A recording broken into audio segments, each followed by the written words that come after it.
That did not take long. That is Dan's second cast here in Minnesota. Nice one. And he choked, and you got the big choppo, don't you? Buddy. I don't mess around with the little ones. Ay, ay, ay, Dano, look at him go. Right off the bat. And let's give, I will, yep, I'll get him, hold him right there if you would. And Dano. So we were telling you guys, Dano's the Minnesota native. Dude, we started fishing, I'm not kidding you guys, we started fishing about a minute ago. Not even a minute ago. Second cast. Let me drop the power poles real quick here. Get this boat to stop, and that is dude, you guys know Dan, I'm gonna kiss him. I didn't even catch him. I don't generally kiss other dudes' fish, but that's a gorgeous largemouth right off the bat, and he's off the outside edge. We're all about education. I started throwing right inside real quick. I'm just like, well, we'll try the inside. Dan's like, I'll try the outside with the big choppo. That's the big choppo, no less. Big chrome one. Yeah, that's two big fish I've caught on 3 casts. Ooh, buddy.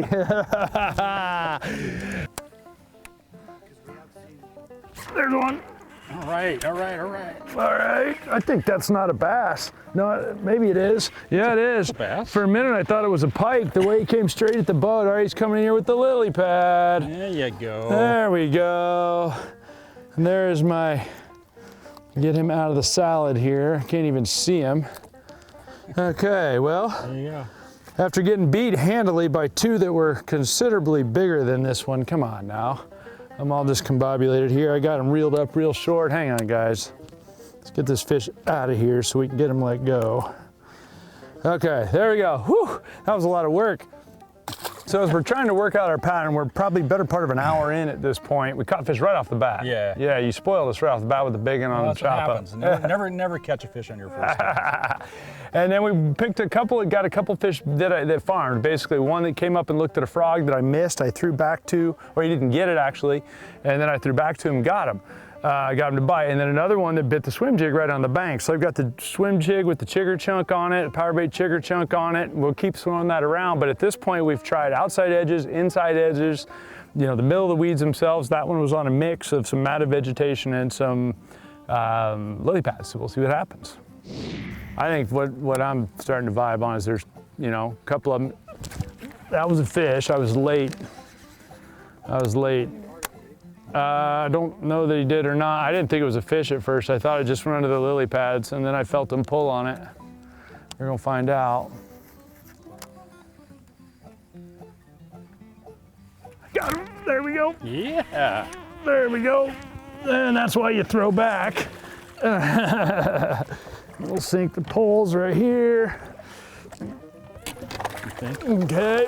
And bring him in here. Nice. Got him. All right. So guys, this is probably not what non-Minnesota guys think of as Minnesota anglers, as being an old Florida boy. Yeah. The color on that right there, I'm a guy from South Florida. I'm used to fishing vegetation. That's as green as they get. And these are beautiful fish. Yeah, they are. This tan in water makes a big difference in the way the colors of these fish. So it seems like all these lakes in Minnesota look similar to this, or a lot of them. They all have largemouth?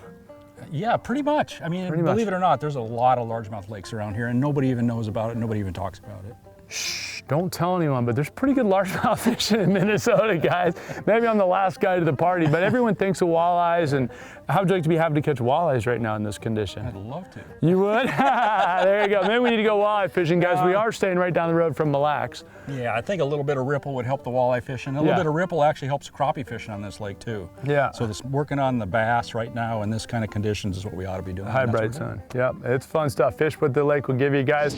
All right, guys, so the deal with the swim jig, I've got the jig. You can see it's got big giant flapper, Berkeley chigger chunk flappers on there. I've got it on the braid like we keep talking about. The whole key is around this grass. So you just throw it not too far, and then a lot of times I'm gonna keep the rod tip real high, and the jig's gonna come just under the surface. I'll just give it some shaking. If it picks something up, you can pop it downward a little bit and it'll come right through that grass. But the beauty of it is, if I throw it in more open water, I can swim it at a more even pace. If I want to do that, I can swim it quickly. The little tails will just keep kicking the whole time, and as you see when it swims out, it's just got little kicky tails on it. And that will work pretty good. The other thing is, if I'm swimming it along here, let's say I come over the top of that pad, I can drop it and let it sink in that hole right there, then I can just go ahead and wind it again. So at the end of the day, it's a cross between a Texas rig and a crankbait and a jig and pig and all, you know, you can kind of do anything with it, and it's extremely weedless compared to almost anything you could throw. So that's why I throw so much of it. What happened? Lost him. Oh, dude. Got him. All right, there we go. Got another one up in the pad. See if I can keep him out of there. Come out of there. And guys, I'm nursing a bum elbow too. That's my excuse.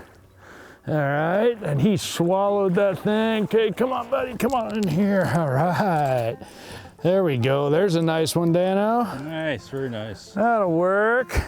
And look at that, guys. There's my swim jig, and it's got that power bait chigger chunk on there, black and blue with a green swim jig. And there's one Minnesota largemouth, big old smooth. Love that. We'll put him back because we don't want to hurt these guys. But the overall system, guys, I've got the Fantasista, and this one is the 7-foot medium heavy. And the reason being is it's more about casting accuracy for me than anything else. I got the drag crank down. I got the 65-pound X5 braid on here. So I got all kinds of tensile strength to cut all these lily pads and everything that you see right there. And basically it comes down to a pulling match between you and them. That's why the jig's got the big hook on it. And that was another one, as camera guy described, approximately a third of the way from the bank to the outside edge. So we'll concentrate on that as well. Also I want to point out where we got bites. Each time we've gotten bites, we've got 2 bites with the exception of the very first one, and I think we left there too quick. We didn't fish there very long, and that's on me as a guy who wanted to get out looking around. But at the end of the day, we've got a couple bites right here, a couple bites over there, and just one over here. We'll make our way back over there and see if we can catch.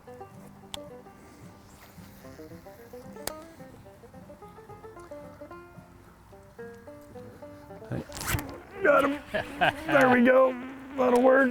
Okay, I think we maybe found a spot that's got a few fish. I think it's about 5 seconds ago I said something about the fact of whenever we get around them, there's more than one. Now he's got me in the lilies right there. I can see the fish, but those lily pads are strong. Oh, he's off. Woo! Those lily pads are stout, guys. That's why we have the big braid on there. Sometimes the fish are gonna win.